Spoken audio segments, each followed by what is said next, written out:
사랑하는 성도 여러분, 오늘도 하나님의 은혜와 하나님의 말씀이 저와 여러분들의 삶의 자리에 늘 함께 하실 수 있기를 주의 이름으로 간절히 축원합니다.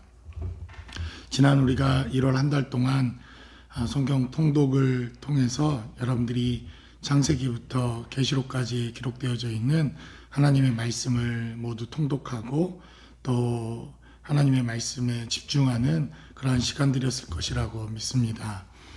많은 분들이 또 생애 처음으로 하나님의 말씀을 처음부터 끝까지 다 읽었다 이렇게 간증하고 고백하는 것을 통해서 하나님의 말씀을 가까이 하는 것, 그리고 날마다 주의 말씀을 묵상하고 주의 말씀 가운데 거하는 것이 얼마나 우리의 삶의 자리에 큰 은혜와 능력인가 하는 것을 다시 한번 경험하게 됩니다.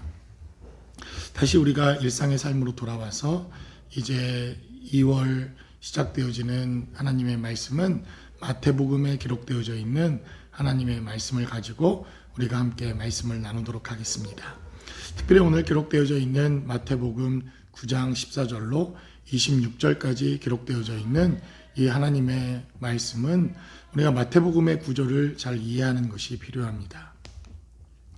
마태복음은 다른 복음서에 기록되어져 있는 기록과 많은 부분에 있어서 그러한 복음서의 특징을 마태복음은 독특하게 가지고 있는데, 특별히 마태복음이 가지고 있는 독특성은 하나님의 나라와 유대인과 율법과 복음에 대한 메시지, 특별히 구약 성경에 기록되어져 있는 메시지를 우리가 이해하지 못하고서는 마태복음에 기록되어져 있는 하나님의 말씀을 온전히 이해하는 것이 어렵다는 것입니다. 다윗과 아브라함의 계보로부터 시작되어지는 마태복음의 기록은 2장과 3장에 기록되어져 있는 하나님의 말씀을 통해서 선지자의 예언들과 선지자의 예언이 어떻게 하나님의 말씀을 통해서 메시아가 나타남을 이 땅에 보여주고 있는가 하는 것을 증거하는 대단히 중요한 구속사의 확인 작업으로 마태복음이 기록되어져 있는 것을 봅니다. 그래서 여러분들이 마태복음에만 등장하는 대단히 독특한 메시지가 있습니다. 그것은 바로 산상수훈에 대한 메시지와 하나님 나라에 대한 비유는 마태복음에 등장하는 대단히 중요하면서도 마태복음을 온전히 이해하는 대단히 중요한 열쇠가 되어지는 이러한 메시지들로 구성되어져 있습니다. 이미 마태복음 전반부에 기록되어져 있는 산상수훈에 대한 메시지와 또 예언자와 율법에 기록된 메시지들이 마태복음 전반부에 기록되어져 있었기에 오늘 본문에 기록된 메시지를 이해하기 위해서는 마태복음의 구성이 어떻게 되어졌는지 여러분들이 이해하는 것이 중요합니다. 5장에서부터 시작되어지는 산상수훈은 바로 모세가 이스라엘 백성들에게 시내산에서 하나님의 말씀과 하나님의 율법을 전달받아 이스라엘 백성들을 가르치고 하나님의 말씀을 증거하며 하나님의 살아계신 언약과 메시지를 선포하는 메시지와 대단히 흡사하게 닮아 있습니다. 마태는 의도적으로 이렇게 예수님의 가르침과 예수님의 증거를 바로 시내산에서 모세가 하나님의 말씀을 받아 하나님의 말씀을 전달하는 것과 같은 이러한 방식으로, 그리고 그것을 기억나도록 이렇게 마태복음에 기술해 놓습니다. 그래서 5장과 6장과 7장에는 바로 산상수훈에 대한 메시지가 기록됩니다.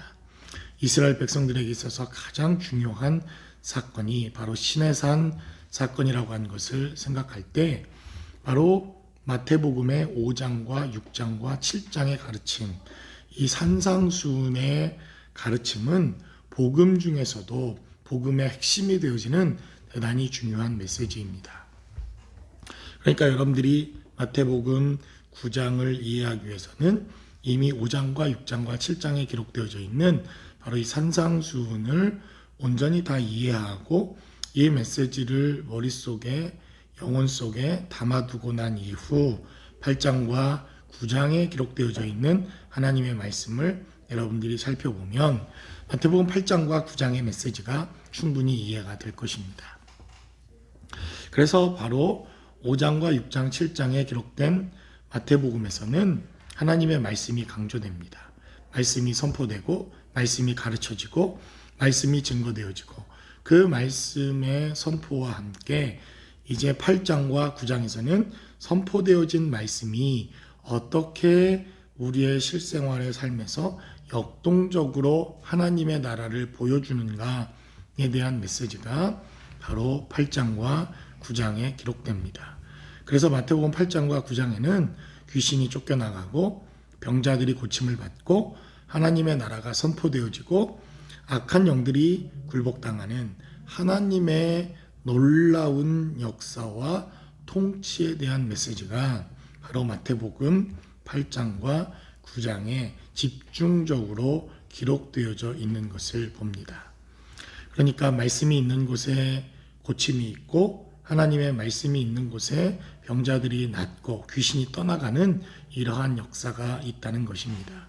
그래서 마태복음 8장과 9장에는 이러한 많은 이적과 기적들에 대한 메시지들이 기록되어져 있습니다. 모세가 하나님의 말씀을 가지고 이스라엘 백성들을 다스리고 그들에게 하나님의 축복의 메시지를 증거한 이후 그들은 40년 동안 광야를 걸어도 그들은 견디며 광야 땅에서 이기는 이러한 역사가 있었던 것을 봅니다.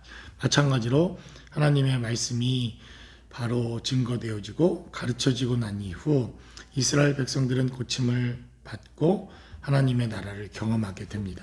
그래서 오늘 본문에 기록된 메시지도 이러한 하나님의 나라와 말씀에 대한 역사가 기록됩니다. 많은 바리새인들은 예수님의 제자들과 예수님을 비난합니다. 왜 금식하지 않습니까? 왜 모세의 율례대로 규칙을 따르지 않습니까? 이렇게 묻고 있는 바리새인들에게 예수님께서는 하나님의 살아계신 메시지를 전합니다. 그래서 오늘 본문에도 죽은 하인의 죽은 관리의 딸을 살려내고 12해 혈루증으로 앓는 여인이 예수님의 옷자락을 만졌을 때 고침을 경험하는 역사가 있는 것을 봅니다. 이러한 하나님의 역사가 바로 말씀의 선포와 말씀의 가르침과 밀접하게 연관되어져 있습니다. 그래서 우리가 9장에 기록된 메시지에는 우리가 또 내일 살펴본 메시지에 바로 예수님의 공생애에 대한 메시지가 짤막하게 요약되어져 있는 중요한 메시지를 다루게 됩니다. 그래서 오늘 본문에는 예수님을 만나고 예수님을 대면했을 때, 예수님을 접촉했을 때 나타나는 놀라운 기록들이 오늘 본문 가운데 기록되어져 있습니다. 비대면으로 사람들을 접촉할 수 없는 이 시대에 오늘 본문 가운데는 주님을 대면하고 주님을 접촉했을 때 나타났던 놀라운 역사들이 기록되어져 있습니다. 혈루증 앓았던 여인도 주님을 대면했을 때 그는 고침을 받고 놀라운 축복의 역사가 있었던 것을 봅니다. 또 그뿐만 아니라 예수님께서 또한 이 관리의 딸을 접촉하십니다. 23절에 기록된 대로 예수께서 그 관리의 집에 가사 피리 부는 자들과 떠드는 무리를 보시고 그들을 내어 쫓으십니다. 그리고 25절에 기록된 대로 무리를 내보내신 후에 예수께서 들어가사 소녀의 손을 잡으셨다.